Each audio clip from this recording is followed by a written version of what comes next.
प्रिया शेट्टी अपने एक 13 साल के बेटे के साथ मुंबई में रहती हैं, लेकिन एक दिन वो अपने घर से अचानक गायब हो जाती हैं और उसके बाद प्रिया शेट्टी के घर वाले उसे ढूंढने की काफी कोशिश करते हैं, लेकिन प्रिया का कोई अता पता नहीं था। इधर दूसरी तरफ गोरखपुर में पीपीगंज इलाके में एक पुल पड़ता है बरगट्टा नाम का, जहां पे लोग अक्सर सुबह मॉर्निंग वॉक के लिए आया करते थे। लेकिन जब उनकी नजर झाड़ियों के पीछे जाती है तो ये सब नजारा देखकर उनके होश उड़ जाते हैं और वो तुरंत पुलिस को इन्फॉर्म करते हैं। लेकिन जैसे ही वहां पे पुलिस आती है तो देखती है कि एक महिला का शव पड़ा हुआ है, जिसके ऊपर ना तो कपड़े हैं और साथ ही साथ उसके चेहरे की रंगत बिगाड़ दी जाती है।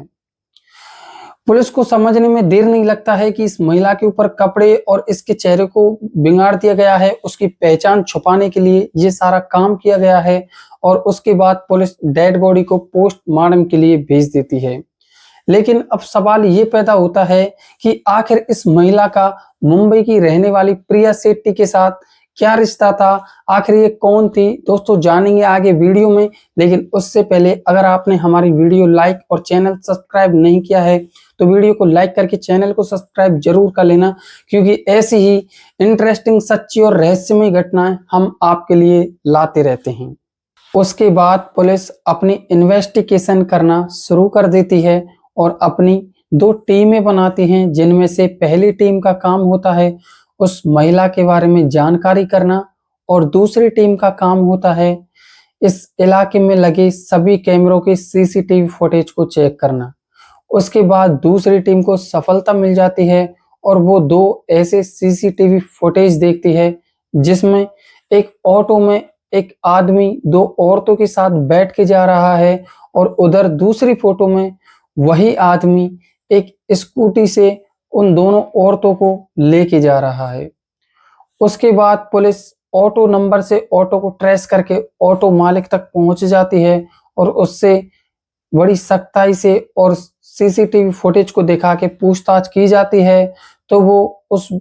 आदमी यानी कि अजय शाही को पहचान लेता है और कहता है कि ये व्यक्ति दो औरतों को मेरे साथ ऑटो में बिठा के आधे रास्ते तक गया था, लेकिन उसके बाद हम दोनों के बीच में किराए को लेकर झगड़ा हो जाता है और मैं इनको बीच रास्ते में ही उतार कर चला जाता हूँ और उसके बाद वो कहाँ पे गए हैं इसका मुझे पता नहीं है।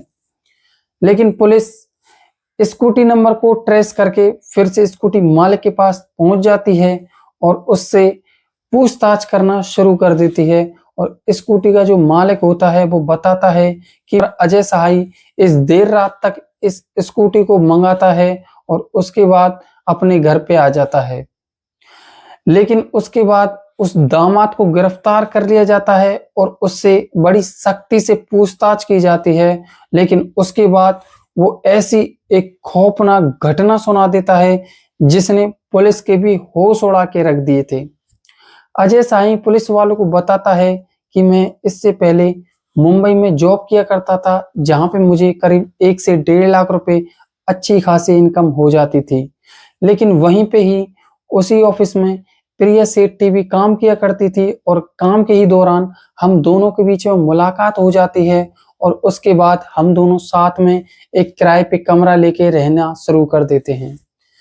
लेकिन कुछ साल बाद प्रिया शेट्टी एक बेटे को जन्म दे देती है और मैं उसके साथ में ही रहता था और विजय साई के घर वालों को बिल्कुल भी नहीं पता था कि वो किसी महिला के साथ में रहता है और वो माँ भी बन चुकी है। उसके बाद जैसे ही प्रिया एक बेटे को जन्म देती है तो जन्म देने के बाद ये जो अजय शाही होता है इसका प्रिया से लगाव कम हो जाता है और वो कुछ दिन बाद ही प्रिया को वहां पे छोड़ के अपने गांव गोरखपुर वापस आ जाता है। लेकिन जब वो जैसे ही अपने गांव गोरखपुर आता है तो कुछ दिन बाद उसके घर वाले अपनी मर्जी से उसकी शादी एक संध्या नाम की लड़की से करा देते हैं और उसके बाद जब उसकी शादी संध्या से हो जाती है तो कुछ साल बाद फिर से वो संध्या को लेके मुंबई वापस आ जाता है और उसी कंपनी में काम करने लगता है। लेकिन कुछ दिन बाद उसकी मुलाकात मैसेज के जरिए इंस्टाग्राम पर फिर से प्रिया शेट्टी से हो जाती है और वो अब प्रिया शेट्टी से बात करने लगा था और साथ में ही उसके रूम पे जाके उससे मिलने भी गया था। लेकिन प्रिया शेट्टी जैसे ही वो उससे मिलता है, प्रिया शेट्टी जोर-जोर से रोने लगती है और दोस्तों प्रिया शेट्टी दर्द भरी आवाज़ में कहती है कि तुमने मेरे साथ बहुत गलत किया है। लेकिन विजय साई सोच विजय साई को थोड़ा-सा रहम आ जाता है और वो इस प्रिया शेट्टी के साथ फिर से रहने लगता है और अपनी दूसरी पत्नी के साथ भी रहने लगता है। विजय साई अपनी पत्नी से कहता है, पहली दूसरी पत्नी से यानी कि संध्या से कहता है कि मैं कुछ दिन के लिए जा रहा हूँ और वो दोस्तों प्रिया शेट्टी के पास जाता है और उसके पास रहता है।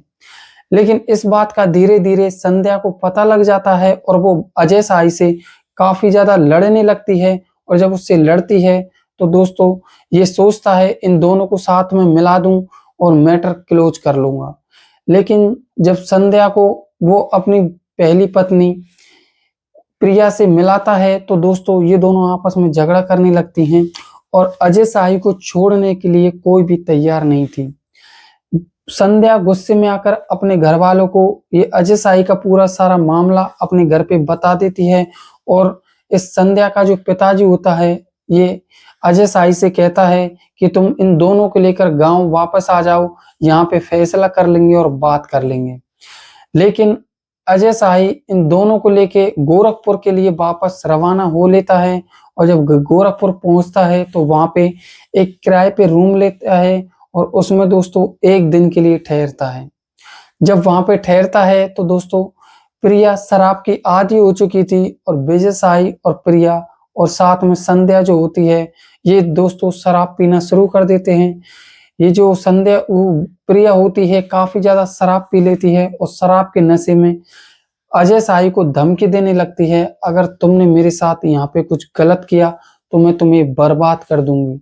उसके बाद ये तीनों होटल से आ जाते हैं और एक ऑटो बुक करते हैं और जब ऑटो बुक करते हैं तो ऑटो से जाने लगते हैं तो किराए के ऊपर उस ऑटो वाले से अजय साई का झगड़ा हो जाता है और वो अजय साई और उन दोनों पत्नियों को वहां पे रास्ते में छोड़ के चला जाता है। लेकिन बाद में अजय साई अपने ससुर यानी कि संध्या के पिताजी को फोन करता है और घर से एक पड़ोसी के जरिए स्कूटी मंगा लेता है और जब ये तीनों स्कूटी पे जाने लगते हैं तो रास्ते में ही ये जो प्रिया शेट्टी होती है फिर से इस अजय साई को धमकी देती है, अगर तुमने मेरे साथ कुछ गलत किया तो मैं तुम्हें बर्बाद कर डालूंगी। ये बात सुनकर अजय साई का दिमाग खराब हो जाता है और संध्या और अजय साई एक ऐसा प्लान बनाते हैं और कहते हैं अगर हमें साथ में रहना है तो इसे रास्ते से हटाना होगा। और दोस्तों आगे चल के पीपीगंज इलाके के पास एक बरगट्टा नाम का पुल पड़ता है जहां पे रात के समय में कोई नहीं रहता है। अजय संध्या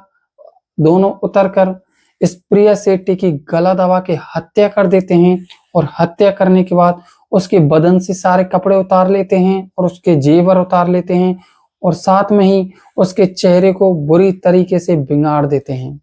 उसके बाद ये दोनों घर पे निकल जाते हैं और घर पे जाने के बाद जब पुलिस इनकी स्कूटी नंबर को ट्रेस करती है तो इनको गिरफ्तार कर लेती है। किस तरीके से दोस्तों अजय साई के थोड़े से पागलपन ने, थोड़ी से लालच ने दोस्तों दो औरतों की जिंदगी बर्बाद कर दी थी, एक को मौत के घाट उतार दिया था और एक की दोस्तों पूरी तरीके से जिंदगी बर्बाद कर दी थी। दोस्तों इस कहानी को सुनाना हमारा मकसद सिर्फ आपको जागरूक करना है, ये गोरखपुर की एक सच्ची घटना है और दोस्तों हमारा मकसद किसी के दिल को ठेस पहुंचाना नहीं है। अगर हमारी वीडियो से आपको कुछ सीखने को मिला हो तो वीडियो को लाइक करके चैनल को सब्सक्राइब कर देना। मिलते हैं ऐसे इंटरेस्टिंग टॉपिक वीडियो के साथ, तब तक के लिए दोस्तों जय हिंद।